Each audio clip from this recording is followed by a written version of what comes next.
My name is Brent Williams. Today I'll be talking about Snapfish's journey towards Scylla.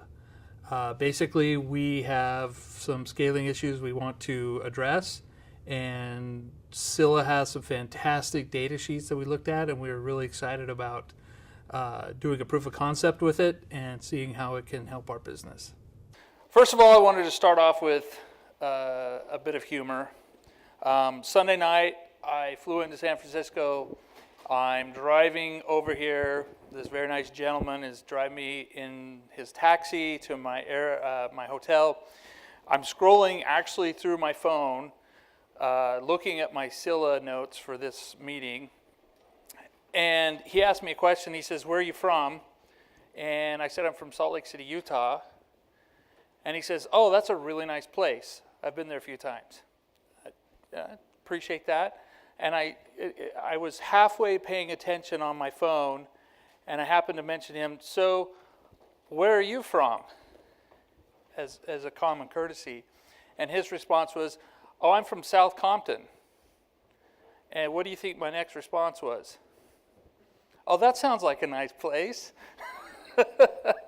Unfortunately, the glare he gave me was pretty obvious. It wasn't a very nice place. What does that have to do with my talk here? I feel like a lot of times what we've learned at Snapfish about Scylla so far is that they don't provide you with just the standard answers. Oftentimes when you deal with tech companies, especially large companies, you ask for support or to solve a certain problem. They give you those canned responses like, "Oh, just add more RAM. Just get some more CPU, add more storage," things like that. Not with Scylla. They really wanted to address the problem of how to scale and how to do it properly. Basically helping machine learn some of your environments and help train their systems to better provide you the services.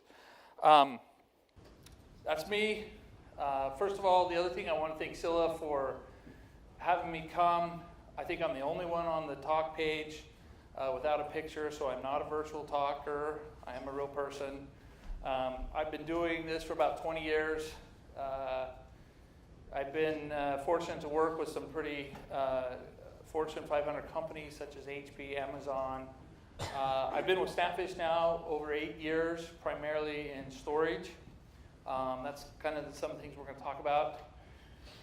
Well, what is Snapfish? Who is Snapfish? Snapfish has been around for about 18 years or more. They're a web-based photo company. Customers can come to our site.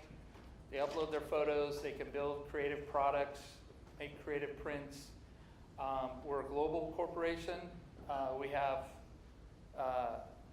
over 100 million users in 3 different continents.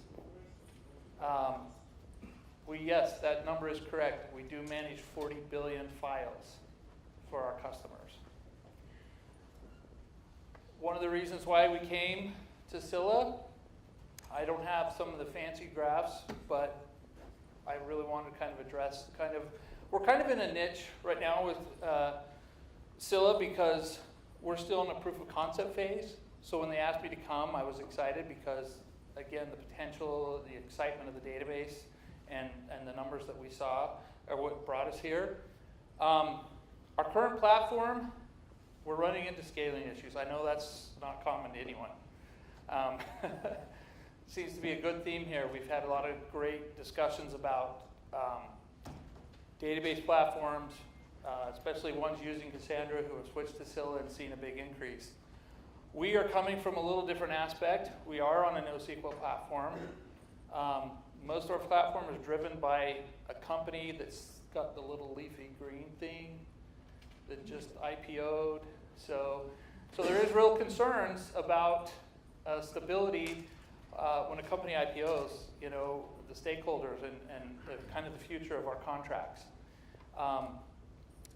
The second piece is, if we wanted to break this down realistically, the next slide will be really telling of why we are investing in trying to find a new and faster solution for what we want to present for our business and our stakeholders.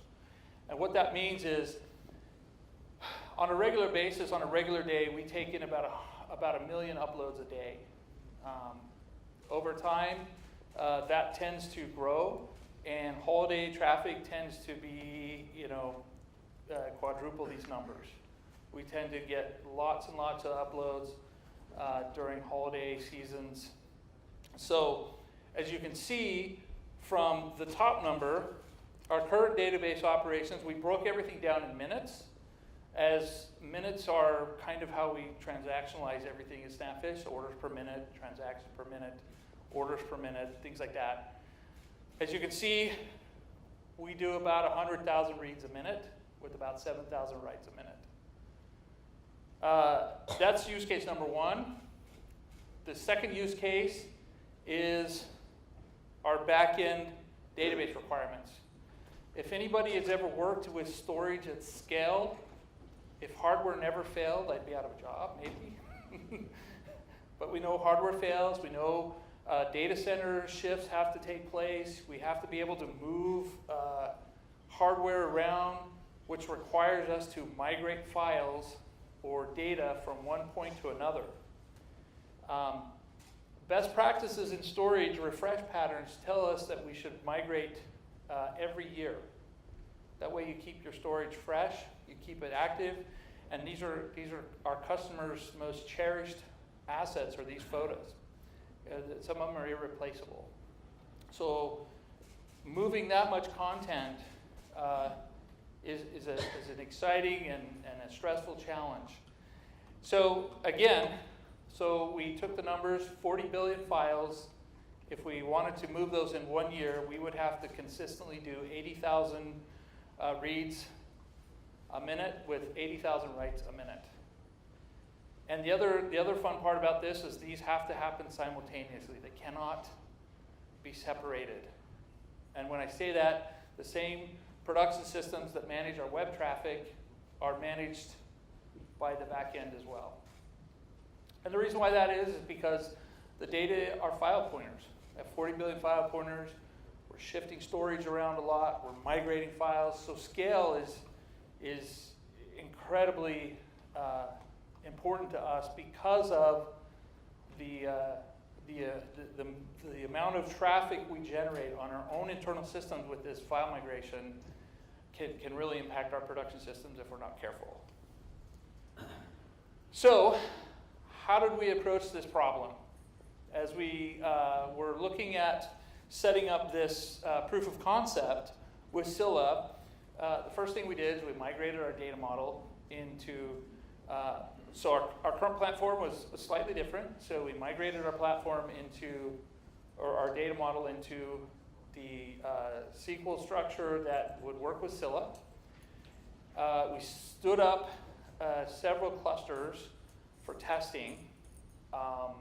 And I'm not here to sell Amazon services, but I also know that I learned today that Scylla is standing up their own testing environment, much like Amazon. I would have used that if I had known it was there. Oftentimes, that's a great proof of concept if you can spin up the hardware you anticipate you're going to run against, load up the system, run your load test, grab your numbers, spin it down. You don't have to pay that cost of that R&D cost up front to actually have the hardware in-house to do these kind of tests. So we converted our data model, and then we decided to pick an internal cluster. Now, one of the things we also did was we built up a queuing system so we can control the amount of reads and writes as we target each of the use cases that we were after. Maybe we want 60% reads, maybe we want 40% writes.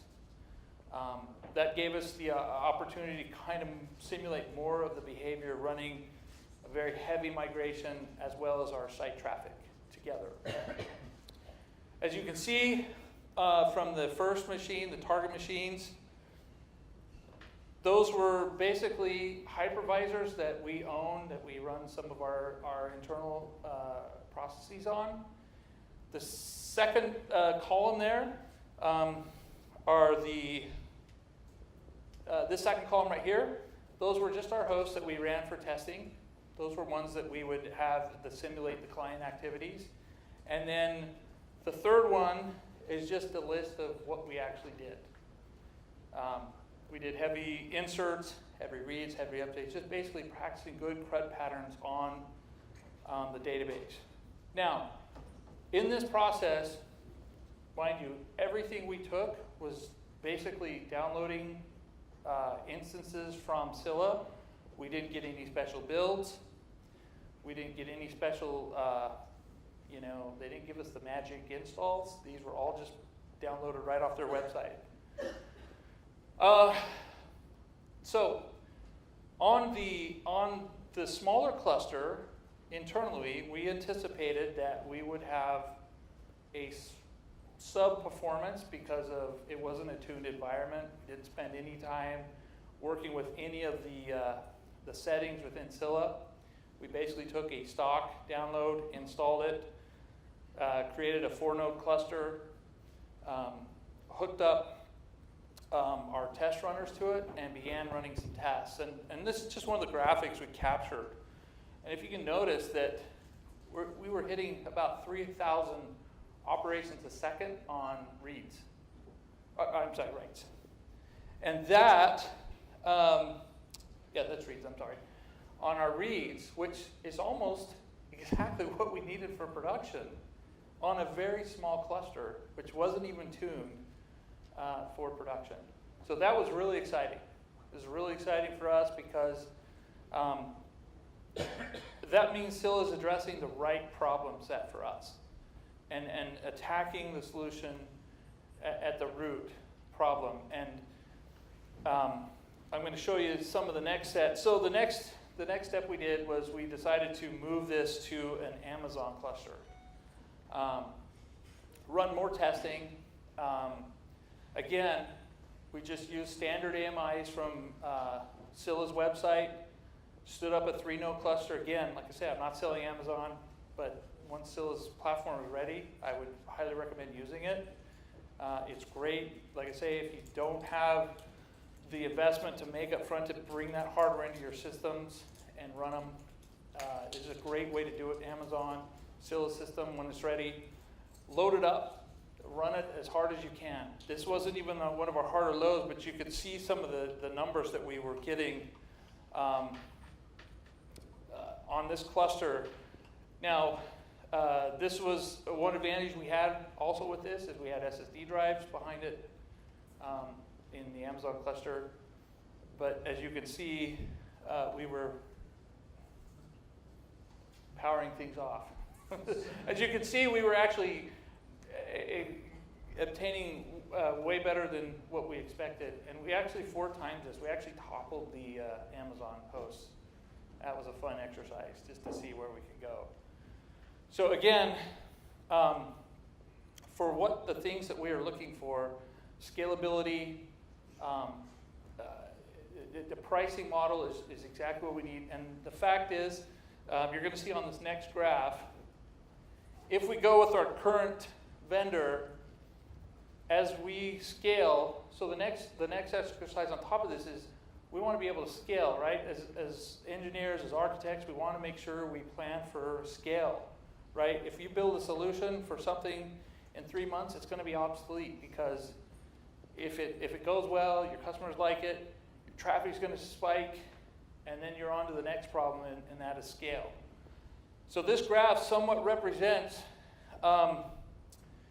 if we were to continue with our current vendors, this is a slope of cost of hardware and licensing. And this was, again, these were a few estimates we made, but if we were to go with Scylla, you can see what a cost savings we obtain by using this solution.